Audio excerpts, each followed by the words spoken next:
Hi everyone, I'm Lauren, and I'm back again with another game collection video. This time I'm going over the NES and SNES games that I own. Although, technically, all of the SNES games are Super Famicom games, so where NES and SNES are systems that I don't have very many games for, it's like, I probably would maybe buy more games for them, but the problem is I don't have working systems for either of them currently. And also the fact that both NES and SNES, more so SNES, games are just so expensive. They're just jacked up in price because there's nostalgia and whatever, so it's just hard to buy that much for either of them anyway. But I try not to get too many games for systems I don't have unless it's a really good deal. So, or if I'm expecting the system. I never had either of them as a kid, and now I still can't really play on it. I do have an NES and a SNES, or more specifically an NES and a Super Famicom. But the NES, I took it apart for repairs, more like cleaning, and I took it apart fine, but putting it back together just didn't work out. So now it's a taken apart NES, and unfortunately that doesn't work, and I haven't been able to figure that out since. So and then the SNES or Super Famicom, I bought it. I put a lot of effort into importing it with I forgot the name of the service, but you sign up to this service type thing. You send the stuff to them in that country, so Japan in this case, and then for a fee, they'll send you that stuff to you, like a forwarding type service. So I got it through that, and that was tricky to do, and it sort of works, I think, but it's so finicky. I don't know if it's just needs cleaning, but I was like, So, I am planning on getting a Polymega if that eventually releases before I die. So, if that comes in and that works, then I'll be able to play then. For now, these are just games that I have, and they just look pretty on my shelf, unfortunately. Anyway, enough rambling. That's a long ramble there. Let's get on to I'll start with the NES games first, and then I'll go to the SNES games. So, first one is Excitebike. I got this for free, actually. I should say I won my NES in a draw with a few games, so this was one of the games. And it's a simple arcadey type game. It's pretty fun. I really like it. There's also like a mode for making your own tracks, but it doesn't work on the North American version. I think it only works on the Japanese one because saving and stuff. But it's still fun. It's definitely not something you can play in big chunks, but it's a good little quick play. I did manage to play this before I took apart my NES. I should say that. And then I have Metroid, and I also have the manual, just no box, because I don't care about the cardboard boxes. I want to get hard cases for these eventually. Anyway, the first Metroid game, I think it's the first one. Yes, let's go with that. And you're exploring around and finding new areas, getting new power-ups. That unlocks more areas and stuff. It's pretty fun as well. I like it.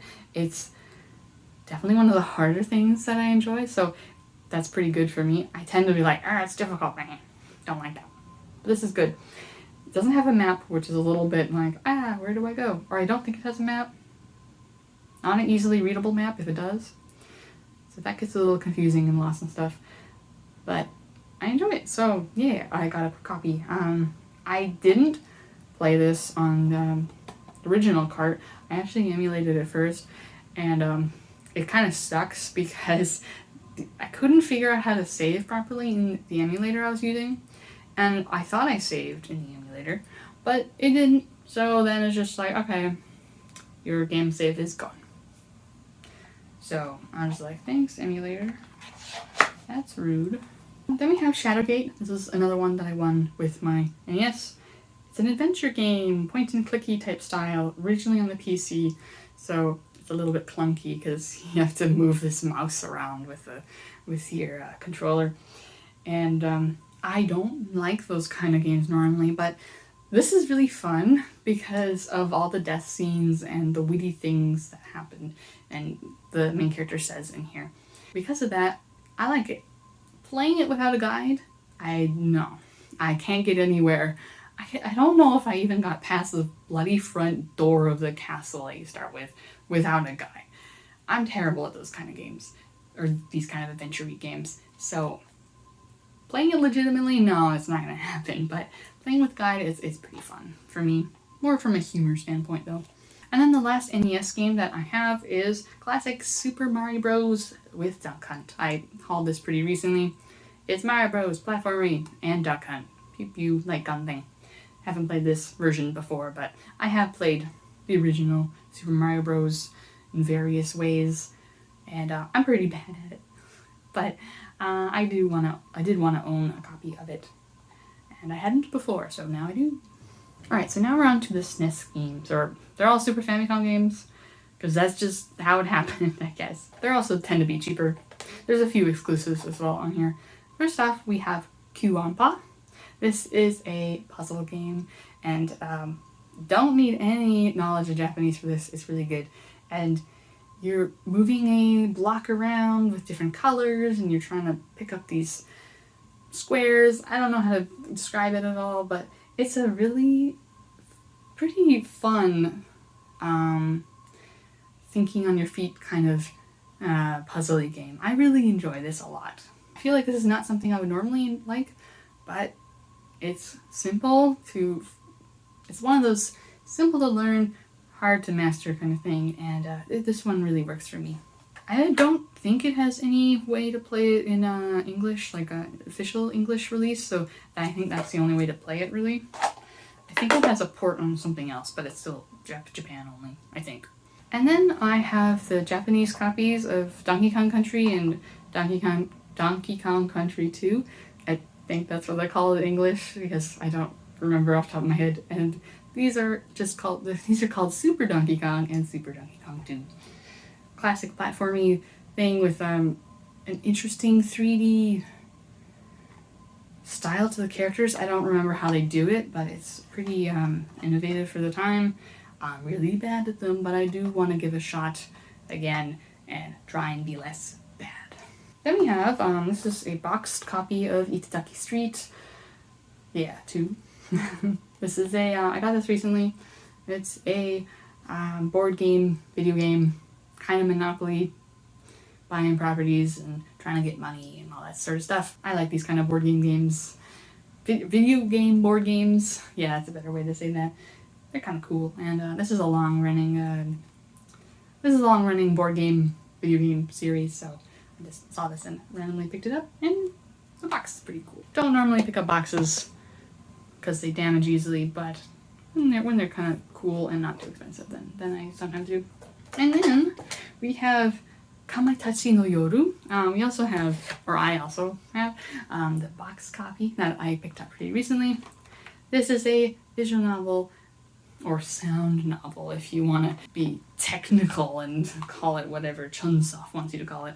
But it's a visual novel. I'm going to call it a visual novel. And they're like stuck in a lodge. It's like snowed in, and murder. Gotta find out who did the murder and that kind of thing.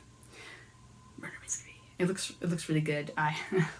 It'll be a while before I can play it without like some sort of guide or whatever, because it's very Japanese heavy. Because, I mean, that's what visual novels are all about, reading. But I've seen a lot of gameplay. I've seen some playthroughs through it, and I'm just intrigued by it. So, yeah. Maybe a terrible reason to pick up a game, but I do what I want. It's not that all the games in that series aren't particularly expensive, except maybe there's a Vita port that's a little bit on the pricier side, just because Vita. I like picking them up. Then we have a Japanese copy of Super Mario World, classic platformy type game. Looks really nice, sounds really nice. I've only played a little bit of it because emulation, and I'm really bad at it. I'm really terrible at it, honestly. I didn't really play that many platformers as a kid, so that probably doesn't help. But I don't think I really need to tell you about Super Mario World. It's I can't tell you if I think it's a good game or not, because I barely gotten anywhere, and I feel like that wouldn't be very fair for me. It's a terrible game because I didn't get very far and I'm bad. It's not hard in the cruel way. It's just hard because I'm bad at it. I can tell that.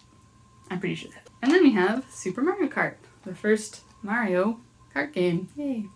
I played a little bit of it, and it's pretty fun. It's definitely pretty simple compared to newer ones, but it's fun. Like, I like driving around in the carts and stuff. I'm probably pretty bad at this one too, but I don't care. And then I have a few more board game, video games, and that's Super Mario Densetsu 3 and Super Mario Densetsu DX. These are, I'm pretty sure you're buying properties and stuff and going around, and this involves trains, I think. But I don't really know a whole bunch about these. I got this and a lot, I think, and they seemed cool enough for me to keep. And I like board game games. Is there a way to say that without tripping over my words? No, probably not. And then the final SNES game that we have, or I guess Super Famicom, because we don't have any SNES games, is Toriko no Fushigi no Dungeon, I think. Oh no, Toriko no Daiboken Fushigi no Dungeon. This is a roguelike game with Torniko from, I think he's from a Dragon Quest game, I don't know. But this is the first game in the Fushigi no Dungeon series. It's a big series now with a whole bunch of different properties doing it and stuff like that. But yeah, roguelike, picking up random stuff, randomly or pseudo-randomly generated dungeons, die, you lose stuff. That's the kind of thing this is. Anyway, those are all the NES and SNES, technically Super Famicom games that we have currently. Let me know if any of your thoughts on any of these, or your favorite NES or Super Famicom, SNES, whatever games maybe I should pick out. I know there's a lot that I want to get, particularly for the SNES, but I just wish they weren't so expensive. Anyway, thank you so much for watching, and I hope to see you again in another video. Bye!